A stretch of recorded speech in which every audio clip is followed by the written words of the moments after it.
सो भैया on and off the pitch दोनों consistency maintain करने के लिए hey guys, Divyansh and welcome back to another episode of football daily. और आज के एपिसोड में हम लोग UEFA Champions League match day 3 का सेकंड पार्ट का रिव्यू करने वाले हैं, वो भी मात्र 4 या 5 पॉइंट्स में।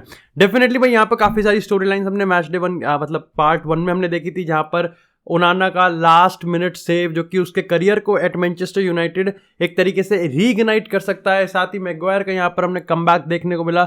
उसके साथ ही यहाँ पर हमने एक बार फिर से रियल मैड्रिड का जूड बेलिंगम स्टाइल देखने को मिला। लेकिन इंटरेस्टिंगली अगर हम मैच डे 3 के पार्ट 2 की बात करें, वैसे भाई मैं इस ड्रेस में इसलिए हूँ क्योंकि जस्ट इसके बाद ही भाई मेरे को यहाँ पर खेलने जाना है टूर्नामेंट टाइप।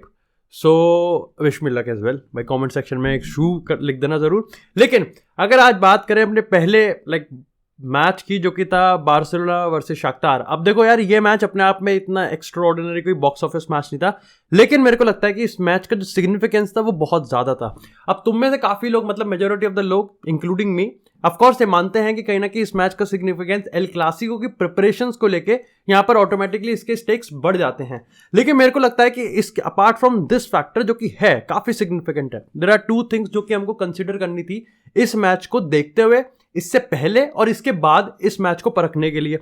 अब देखो यहाँ पर पहली चीज है कि भाई ठीक है, आपने एल क्लासिको के लिए पेनल्टी में टेस्ट रखा है, लेकिन मेरे को लगता है कि जो पहली चीज है वो ये है कि मेंटालिटी जो कि हम इतनी टाइम से कह रहे हैं, अगर यहाँ पर मैनचेस्टर सिटी ने 9 में से 9 करा है, अगर बाकी सारी टीम्स यहाँ पे 9 में से 9 मैक्सिमम पॉइंट्स उठा रही हैं मैच डे 3 में, सो डिड बार्सिलोना। और ये चीज क्यों अंडरलाइन स्टैट है, लोग क्यों नहीं इसके बारे में बात कर रहे हैं, ये बहुत ही ज्यादा एक वियर्ड फैक्ट है। क्यों मैं इस चीज के बारे में बात कर रहा हूं, क्योंकि जब भी सविया की बात आती है या फिर आर्सेनल की बात आती है, इन मैच की बात आती है, तो लोग कहते हैं कि भाई आर्सेनल इतने टाइम से यहाँ पर चैंपियंस लीग में नहीं है और आर्सेनल को रिवाइव करना है अपने आप को। न्यूकासल यूनाइटेड पे एक मेंटल प्रेशर है, पीएसजी के ऊपर एक ऑब्सेशन है। अगर यही सारी बात है तो कहीं ना कहीं ये सब पॉइंट्स तो बार्सिलोना पे भी लागू होते हैं, क्योंकि डिस्पाइट कि वो यहाँ पर अल्टीमेटली हर बार चैंपियंस लीग के पार्ट हैं, कहीं ना कहीं चाहे इंटीरियर चाहे एक्सटीरियर, चाहे ऑफ द पिच चाहे ऑन द पिच, चाहे मैनेजर चाहे प्लेयर, किसी ना किसी प्रॉब्लम की वजह से यहाँ पर अल्टीमेटली जो बार्सा फैंस हैं वो डिसअपॉइंटेड होते हैं।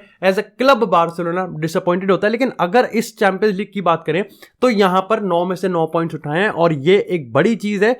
तो मैं इस चीज को इस तरीके से रखना चाह रहा हूं कि बार्सिलोना के ऊपर जो प्रेशर है उस चीज को वो सस्टेन कर पा रहे हैं, और ना ही वो सस्टेन कर पा रहे हैं बल्कि वो इसको रिजल्ट्स के साथ ग्राइंड भी कर रहे हैं। जो दूसरा पॉइंट है वो कुछ हद तक यहां पर इससे रिलेटेड है, और वो ये चीज है कि बार्सिलोना इसको किस फैशन में कर रही है। आपने क्या किया वो बहुत मैटर करता है, लेकिन आपने जो किया वो किस तरीके से किया, आई थिंक वो बताता है कि आपने उसको किस खूबसूरती और नजाकत से किया है। क्योंकि हमको नहीं भूलना चाहिए कि ये बार्सिलोना अगर पेड्री होता, लेवेंडोव्स्की होता, रफीनिया होता, फ्रैंकी डियोंग होता, ये सारे प्लेयर्स यहाँ पर होते और बार्सिलोना तब ये रिजल्ट्स ग्राइंड कर रही होती, तब भी तारीफ होती, क्योंकि जो पहला पॉइंट है वैलिड होता। लेकिन दूसरा पॉइंट अगर हम बात करें, सारे प्लेयर्स अवेलेबल नहीं हैं। सोचो 12 फर्स्ट टीम प्लेयर्स हैं, एक और प्लेयर अगर इंजर्ड हो गया, जाओ फिलिक्स के लिए एक इंजरी स्केयर आ गया, यहाँ पर 11 टीम भी 11 की टीम खड़ी करने के लिए भी लाले पड़ जाएंगे, और ऐसे में ला मासिया को फिर से लॉन्च करना पड़ेगा, और वही हम यहाँ पर देख रहे हैं। लेकिन जिस तरीके से यहाँ पर जावी ने अपने आप को ढाला है, जिस तरीके से, वही वाली बात है ना कि जावी कहेगा कि अगर यार मेरे पास तो 7-8 प्लेयर इंजर्ड है नहीं, लेकिन मैं तो फिर भी क्रोएफियन टिकट टाका या फिर मैं तो पेप का वो खिलाऊंगा, मैं तो ये वाली फिलॉसफी खिलाऊंगा, मैं तो इस फिलॉसफी है, बारसा के खून में तो ये है। फुटबॉल, मॉडर्न फुटबॉल ऐसे नहीं चलता। मॉडर्न फुटबॉल चलता है अडाप्टेशन से। मॉडर्न फुटबॉल चलता है यहाँ पर वीक इन वीक आउट अपने ओपोनेंट की वीकनेस को एक्सप्लॉइट करने से, और जावी उस चीज को वीक इन वीक आउट कर रहा है। क्या यहाँ पर बार्सिलोना का गेम प्ले सबसे ज्यादा सेक्सी है? क्या यहाँ पर फ्लूइड है? नहीं। क्या बार्सिलोना के गेम स्टाइल में अभी फ्लॉड नहीं है? ऐसा भी नहीं है। लेकिन बार्सिलोना चीज को ग्राइंड कर रही है, किस नेचर में कर रही है, किस बिहेवियर में कर रही है, ये अपने आप में मेरे को लगता है कि जावी एज अ मैनेजर और बार्सिलोना के उन यंग प्लेयर जिन्होंने कभी सोचा भी नहीं था कि वो यहाँ पर इस तरीके से इस अनप्रेसिडेंटेड और अनएक्सपेक्टेड सिचुएशन में अपने क्लब को रिप्रेजेंट कर रहे होंगे, और उसको वो नेल भी कर रहे हैं। इसका सबसे प्राइम एग्जांपल है फर्मिन लोपेज। मेरे को लगता है उस बंदे ने यहां पर कल का मैच बिल्कुल टॉप क्लास तरीके से खेला है। एज अ राइट इंटीरियर वो खेल रहा था बिटवीन, अगर हम यहाँ पर लमीन यमाल की बात करें और जाओ फिलिक्स की बात करें, राइट हाफ स्पेसेस उसने यहाँ पर कवर कर रखे थे और वो एक अच्छे रन्स बना रहा था। शायद से फ्रैंकी डियोंग के बाद और गुंडोगन के बाद सबसे ज्यादा रन्स जो काफी खूबसूरत लग रहे थे वो फर्मिन लोपेज हैं। फर्मिन लोपेज के रिगार्डिंग एक लाइन बहुत पहले से बोलती हुई जा रही है, Fermin Lopez is a player who thinks as a forward but still feels like a midfielder, और ये एक बहुत बड़ी चीज़ है और ये बताता भी है कि आप किस तरीके से क्या चीज़ एक्सपेक्ट कर सकते हो, क्योंकि उसमें एक तरीके से एक सबलाइम चीज़ है कि वो यहाँ पर लेट रन्स बनाता है, फिर उसको वो लाइक उसकी जो शूटिंग एबिलिटी है वो out of nowhere absolutely unmatchable है, उसके जो टचेज हैं, उसका एक टाइम पे सोचना, उसकी डिसीजन मेकिंग, हर चीज़ कहीं ना कहीं गुंडोगन के गेम को कॉम्प्लीमेंट करते हैं, गुंडोगन का एक्सपीरियंस उसको गाइड करता है, और ये चीज़ बहुत इंपॉर्टेंट होती है। कहाँ कमी रह गई कल बार्सिलोना के मैच में? मेरे को लगता है कि जिस तरीके से आपने गोल कंसीड किया, सबसे पहली चीज़ तो ये कि एक प्लेयर को आपने वाइड छोड़ दिया। ऑफ कोर्स ये एक बहुत बड़ा रिस्क होता है जब आपके जो फुल बैक्स होते हैं आप उनको पूरा अटैक पे फ्रीडम देते हो, और ये नॉर्मल है, बड़ी टीम्स के अगेंस्ट होता है। लेकिन जब अराउओ ने अपनी सेंटर बैक पोजीशन को छोड़ के उसके पास गया, तो मेरे को लगता है कि जब ओरियल रोमियो वहां पर खाली था, ना ही वो किसी को प्रेस कर रहा था और ना ही वो खुद किसी से प्रेस हो रहा था, वहां पर उसने ये डिसीजन लिया कि वो अराउओ की पोजीशन को फिल नहीं करेगा। इससे एक बड़ा होल बन गया और वहां पर उसके लिए एक प्रॉपर सोलो गोल बन गया, और शाख्तार ने यहां पर वो गोल मारा। अल्टीमेटली मेरे को याओ फेलिक्स भी काफी सही लगा, और ओवरऑल गुंडोगन भी काफी अच्छे मोमेंटम पे गेम को बिल्ड कर रहा है। बार्सिलोना ने गेम निकाला, which is really really good thing. इसी के साथ यार बात करते हैं एक और मैच की, और वो है यहाँ पर PSG वर्सेस AC मिलान। मेरे को लग रहा था कि ये मैच एक तरीके से KG होगा, बट ऐसा नहीं हुआ। उसके पीछे का दो रीजन है, दोनों पर्सपेक्टिव से। सबसे पहले PSG की बात करें, आई थिंक लुइस एनरिके ने न्यूकासल वाले मैच के बाद समझ में आ गया कि भैया कहाँ स्ट्रेंथ है और कहाँ वीकनेसेस है, कहाँ थोड़ा सा राइट अप होने की जरूरत है, और कहाँ अपन को थोड़ा सेल्फिश होने की जरूरत है, और कहाँ सेल्फ सेंटर्ड होने की जरूरत है कि भाई ठीक है, कोई कहे कि एक तरीके से खेलते हैं, कोई बात नहीं, हमें नहीं फर्क पड़ता। वही एक चीज़ है, less sexy more effective. Dortmund का भी यही है। खैर सबसे पहले तो मेरे को लगता है कि इस मिलान ने सबसे ज़्यादा डिसअपॉइंट किया है, and I think I have been wrong in my assumptions कि मेरे को लगा कि डॉर्टमुंड के पास यहाँ पर एक लैक ऑफ क्रिएटिव आइडियाज़ हैं। बट अगेन मेरे को लगता है कि Stefano Pioli has gone out of his depth. मतलब वो बंदा, अभी तक कोई गोल नहीं आया चैंपियन लीग में, if I am not wrong, AC Milan का। और उसके बाद यहाँ पर AC मिलान के पास जिस तरीके के पर्सनल्स है, जिस तरीके के प्लेयर्स हैं, कोई प्रेस नहीं है। राफेल लियाओ कुछ कर दे तो कर दे, बीच में अगर एक फिरकी सी मार दे वो ठीक है, कुछ ट्राई हो रहा है। प्लेयर इंजर्ड है, चुक्वेज़े जो उनका इतना हाई फ्लाइंग विंगर उन्होंने लिया था वो इंजर्ड है 0 गोल्स के साथ। क्रिस्टियन पुलिसिच जस्ट काम नहीं कर रहा। Olivier Giroud is a 37 year old, तो आप उससे कितना एक्सपेक्ट कर दोगे, उसके लिए कितना बना रहे हो? बिकॉज ही इज नॉट वो बॉल प्रोग्रेसर नहीं है, वो फिनिश करेगा और ऑफकोर्स एट टाइम्स वो उसको क्रिएट भी कर सकता है। लेकिन मेरे को लगता है कि सोल आउटलेट जो है वो यहाँ पर सिर्फ और सिर्फ राफेल लियाओ निकल के आ रहा है, वो भी बहुत पैथेटिक तरीके से। आई थिंक यहाँ पर जो प्रॉब्लम आ रही है AC मिलान की, और जो यहाँ पर वो PSG को बिल्कुल काउंटर नहीं कर पाए, वो ये था कि आई थिंक उन्होंने होमवर्क ही नहीं करा था कि PSG न्यूकासल के वर्क रेट को और न्यूकासल के टेम्पो को कभी मैच नहीं कर पाई। एंड आई थिंक PSG उसको एक्सपेक्ट कर रही थी या फिर नहीं कर रही थी AC मिलान से, लेकिन AC मिलान ने अपना होमवर्क बिल्कुल भी नहीं किया।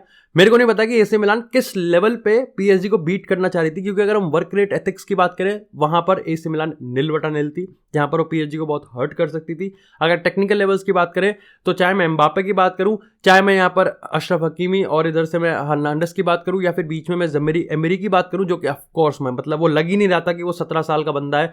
वो सबसे ज़्यादा फिजिकल हो रहा था, AC मिलान की मिडफील्ड को खा रहा था, उसका प्रेजेंस हमको दिख रहा था। और अगेन विटिना के भी कुछ अच्छे टचेस थे, एम्बापे के साथ 1-2 ओवरऑल दिख रहा था। अगेन कोलू मुआनी की बात करें, वो यहाँ पर अपनी प्रेजेंस से थोड़ा सा बुली कर पा रहा था, थोड़ा सा अपनी ग्रेविटी को यूज कर पा रहा था। उस्मान डेम्बेले की बात करें, तुमको पता है 1v1 ट्रांजिशन में ही इज एब्सोल्युटली ब्रिलियंट, और उसका गोल आया, फिर गोल रूल आउट हो गया, तो अभी भी PSG में उसके जो गोल्स हैं वो 0 हैं।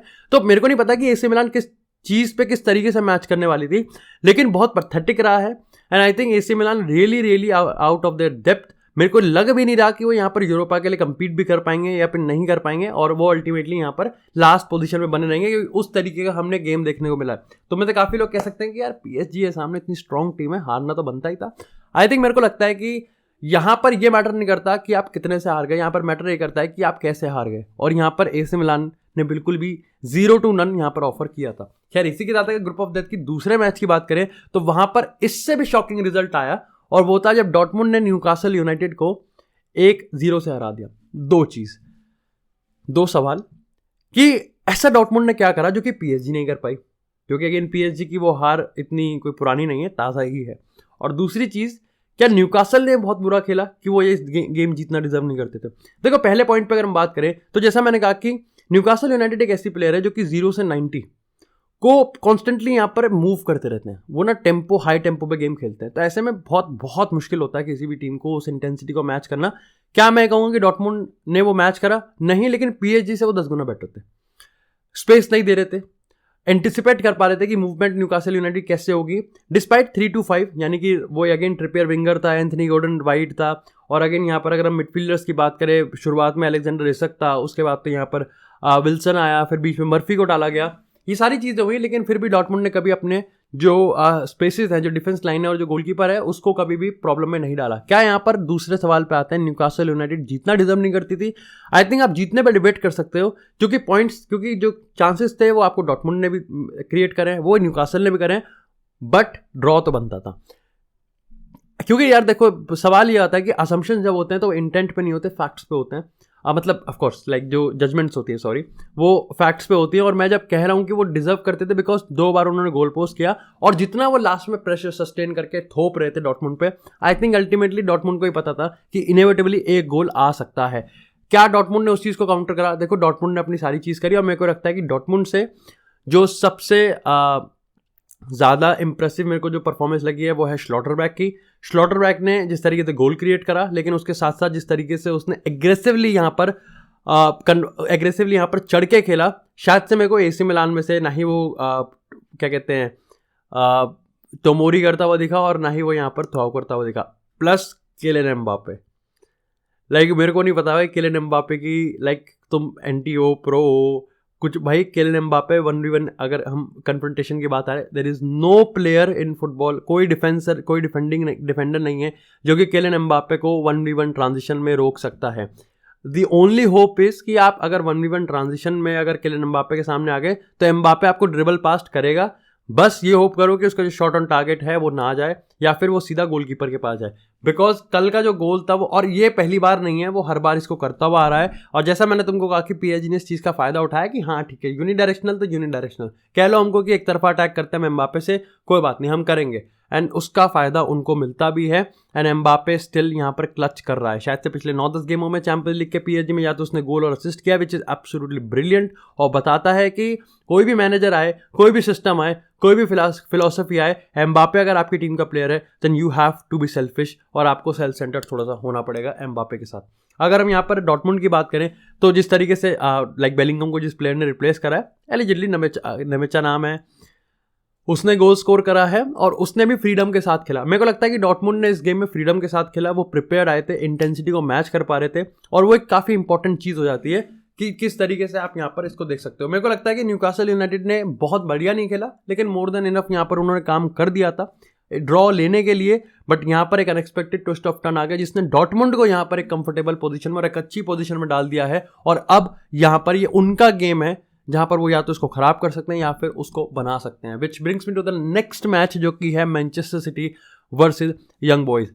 आई थिंक एक तरफा मैच था एक कुछ हद तक। ऑफ कोर्स यंग बॉयज ने जो गोल मारा वो लाइक थोड़ा सा मसाला डालने के लिए बढ़िया हो सकता है, लेकिन अगर मैनचेस्टर सिटी की इस गेम की बात करें तो काफी सफल था। डोकू को राइट विंग पे डाला गया, जैक ग्रिलिश को 1 महीने बाद लेफ्ट विंग पे डाला गया, रिको लुइस को खिलाया गया। मेरे को लगता है कि यहाँ पर डोकू राइट विंग से बहुत कुछ कर सकता है। Again Rodri was absolutely brilliant, जो सस्टेन प्रेशर होता है वो तगड़ा था। अर्लिंग हालैंड को आप चांस दोगे वो तोड़ेगा फोड़ेगा। अगेन जो सेट पीसेज हैं वहां पर काफी सही है। ओवरऑल मेरे को लगता है कि डिफेंस जो है वो चढ़ के खेलता है। और अगर मैनचेस्टर सिटी की, जैसे बार्सिलोना की बात कर रहा हूँ, आई थिंक मैनचेस्टर सिटी के लिए भी काफ़ी लोग नहीं बात कर रहे हैं कि किस तरीके से यहाँ पर क्या मैनचेस्टर सिटी रियल मैड्रिड के बाद वो टीम बन सकती है जो कि बैक टू बैक अपने चैंपियंस लीग को सक्सेसफुली डिफेंड कर सकती है। क्योंकि अभी तक तो स्टैट्स यही बता रहे हैं, अभी तक तो स्टैट्स यहाँ पर इसी चीज़ को प्रूव कर रहे हैं। ना ही सिर्फ अर्लिंग हालैंड बल्कि यहाँ पर जूलियन अल्वारेज भी कहीं ना कहीं और ज़्यादा एमर्जिंग दिख रहा है। ऑफकोर्स फिल फोडन को लेकर एक सवाल खड़ा हो रहा है कि भाई क्या वो अगले मैनचेस्टर डर्बी में, जो कि अगला मैच है, उसमें अपने आप को प्रिपेयर और अवेलेबल कर सकता है। लेकिन ओवरऑल मेरे को लगता है कि जैक ग्रिलिश का वापसी आना, डोकू का कैमियो, और ऑफकोर्स डोकू का पोटेंशियल बहुत ज़्यादा हाई है। मैं तुम्हें लेजिट बता रहा हूँ, डोकू इतना एक्सप्लोसिव है, बस उसको थोड़ा सा अपने डिसीजन मेकिंग को फाइन और ट्यून इन करना है। Absolutely brilliant. और उसके लिए जो लाइक बेस्ट मैनेजर है वो पेप गार्डियोला है। कोवाचिच थोड़ा सा स्ट्रगल करा मेरे लिए, बट ओवरऑल मेरे को लगता है कि मैनचेस्टर सिटी ने एक एब्सोल्युटली ब्रिलियंट डोमिनेंट डिस्प्ले दिखाया। बाकी that's it for this episode guys. I hope आपको एपिसोड पसंद आया, और एपिसोड पसंद आया तो एपिसोड को लाइक करें, चैनल को सब्सक्राइब करें। आपको इसी तरह फुटबॉल से रिलेटेड एक्सक्लूसिव कंटेंट चैनल पर मिलता रहेगा। तब तक के लिए stay tuned, stay safe, and I will see you in next episode.